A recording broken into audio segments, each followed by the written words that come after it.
नारद जी समस्त तीर्थों का भ्रमण करने के लिए गए। नारद जी कहाँ कहाँ गए? पुष्करम चा प्रयागम चा काशीम गोदावरीम तथा हरिक्षेत्रम कुरुक्षेत्रम श्रीरंगम सेतुबंधनम।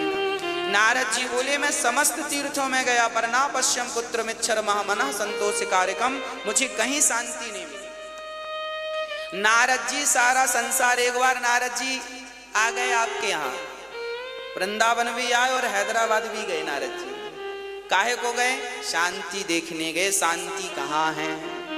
आपके घरों में शांति है मैया जी? है? एक मैया बोली गुरुजी जब से हमने कथा सुननी शुरू की तब से बहुत शांति है। हमने कहा कथा शांति ही देती है। भागवत जी चित्त को शांत करती है, हृदय को शुद्ध करती है और घर में शांति का वातावरण उत्पन्न करने वाली भागवत जी हैं। नारद जी बोले मुझे कहीं शांति नजर नहीं आई। क्या नजर आया फिर? बोले तरुणी प्रभुता गे है।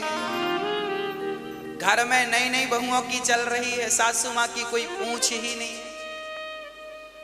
नारद जी कह रहे हैं या हम नहीं कह रहे? नारद जी कहते हैं सासू माँ की कोई पूछ नहीं है। अच्छा सासू माँ की पूछ है कि नहीं? मैया आपकी पूछ है?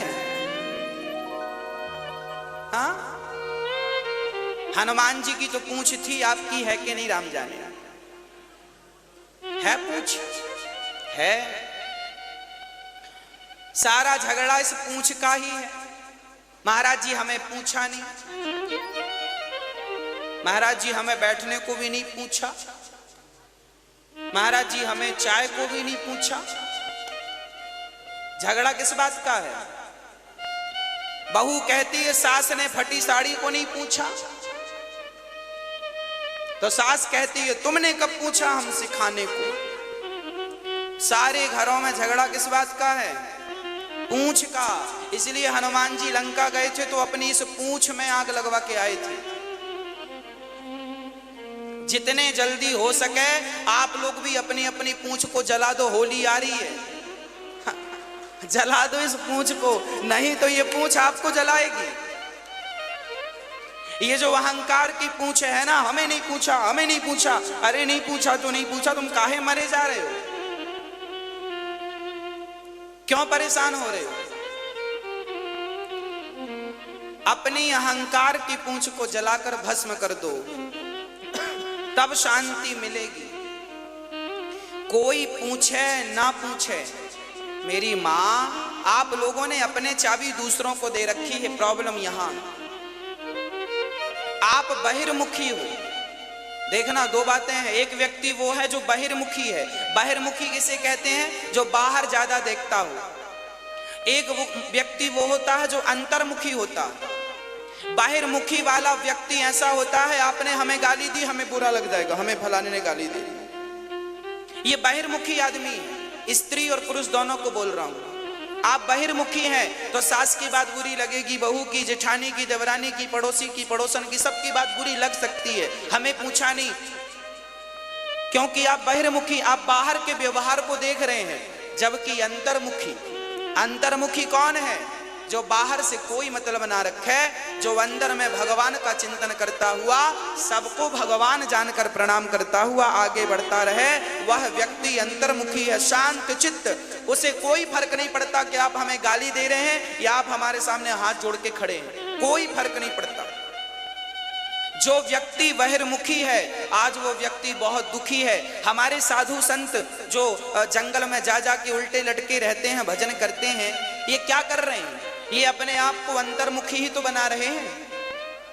और ये जरूरी नहीं है कि आप घर छोड़ के जंगल जाएं तो अंतर्मुखी बने। आप पत्नी पति परिवार के बीच में रहकर अंतर्मुखी बनिए। सुदामा जी अंतर्मुखी थे, पत्नी के साथ और बच्चों के साथ रहते थे। मिल जाए तो खा लेते थे, नहीं मिले तो भूखे रह जाते थे। ना शिकायत करते थे, ना किसी से झगड़ा करते थे। अंतर्मुखी। कोई गाली दे दे, चल भैया हमने कोई पाप किया होगा जिसका परिणाम हमें गाली के रूप में मिल गया। कोई दो थप्पड़ गाल पे जमा दे तो कोई बात नहीं भैया, हमने कोई पाप किया होगा तो थप्पड़ हमें दो पड़ गए, कोई बात नहीं। हम भगवान का चिंतन करने आए। हमें 100 साल तो जीना है, 100 साल में भी 20 साल निकाल दो।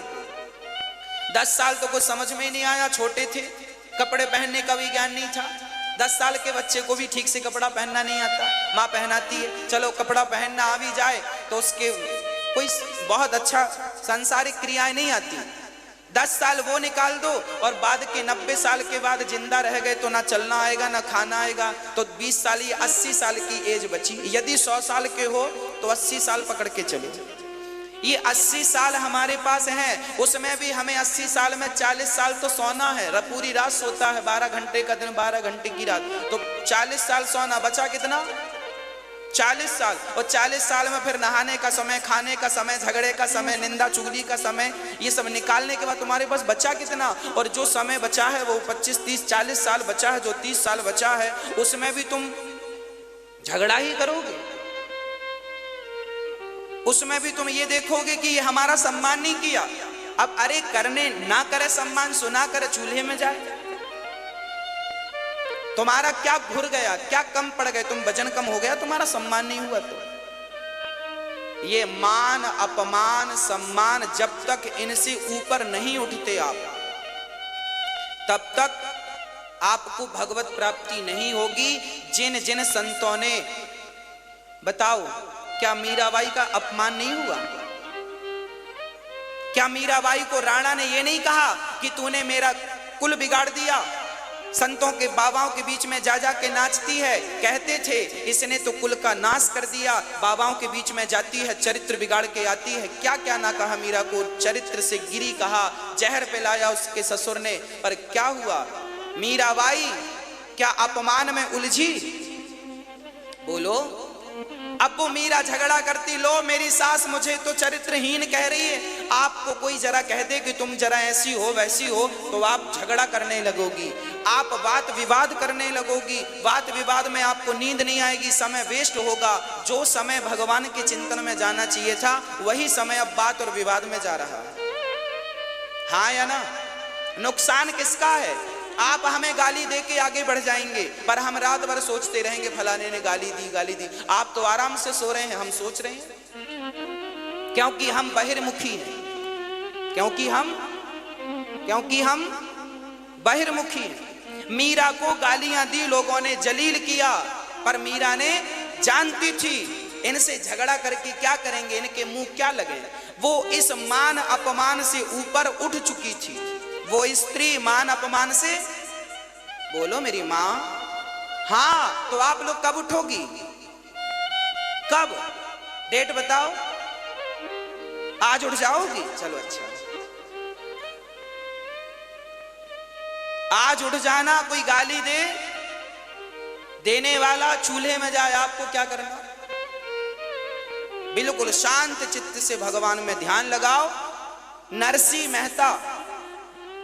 मेहता का चरित्र आपने कभी सुना या पढ़ा हो? नरसिंह मेहता का चरित्र सुना होगा। नरसिंह मेहता के भाई ने, भौजाई क्या बोलती थी? हट्टा कट्टा निठल्ला, घर में पड़ा पड़ा खाता है, कुछ कमाता नहीं है। ये नरसिंह मेहता को उनकी भौजाई ने कहा था। अपमान किसे नहीं सहना पड़ा? क्या ध्रुव जी को अपमान नहीं ध्रुव जी की माँ सुरुचि माँ हाथ पकड़ के समाज के बीच में गिरा दिया, जा तू इस गोद में, अपने बाप की गोद में बैठने का अधिकारी नहीं है, जा। अब सोचो, भरी सभा में आपको हाथ पकड़ के निकाल दिया जाए, क्या ये अपमान नहीं है? आप लोग यहाँ तो 500 लोग बैठे हैं, 1000 लोग बैठे हैं, उस सभा में लाखों लोग बैठे थे जहां ध्रुव जी का हाथ पकड़ के नीचे गिराया गया था। उनकी सौतेली माँ ने गिराया, पर धन्य है ध्रुव जी।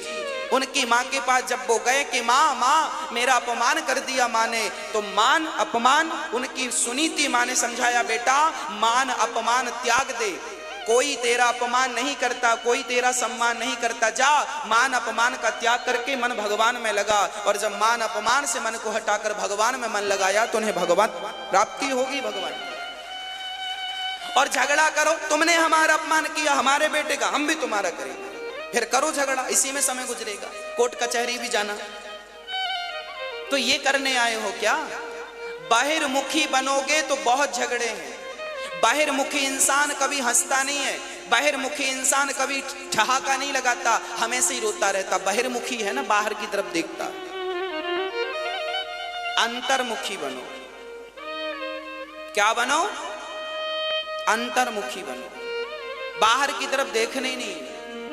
अपमान हो रहा है, सम्मान, गुण दोष दृशिर दोषा, गुण दोष दोनों ही ठीक नहीं है। आप हमारी ज्यादा प्रशंसा करें वो भी अच्छा नहीं है, और आप हमारी ज्यादा निंदा, देखो आप हमारी निंदा करोगे तो भी हमें लगेगा लो हमारी निंदा कर रहे हैं, तो हम आप हमारी निंदा करोगे तो फिर हम आप में ही उलझ जाएंगे, आपको सफाई देने लग जाएंगे, नहीं भाई ये नहीं ये नहीं ये नहीं ये नहीं, समय वेस्ट हो जाएगा। और आप हमारी प्रशंसा करोगे तो भी हम उलझ जाएंगे, भाई आप हमें अच्छा कह रहे हैं, हम भी सुनने लगेंगे बैठ के। तो प्रशंसा और निंदा, स्तुति और आलोचना दोनों ही बंधन है। ना तो स्तुति में उलझना, ना तो आलोचना में उलझना, इन दोनों से आपको ऊपर उठना है। बोलो मेरी माँ उठोगी? इन दोनों से ऊपर उठना। यही जब आप इन दोनों से ऊपर उठ जाएंगे ना, तब ये जो तुम्हारा मनुष्य तन है ना, फिर जीने का मजा है।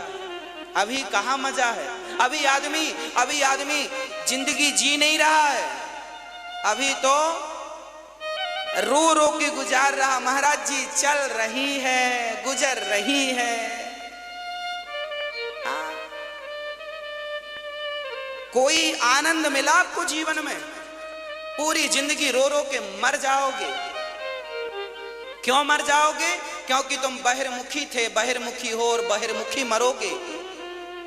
अंतर्मुखी होके मरोगे ना तो मरना भी उत्सव बन जाएगा। जीना और मरना दोनों आनंददायक हैं, पर उनके लिए जो अंतर्मुखी है।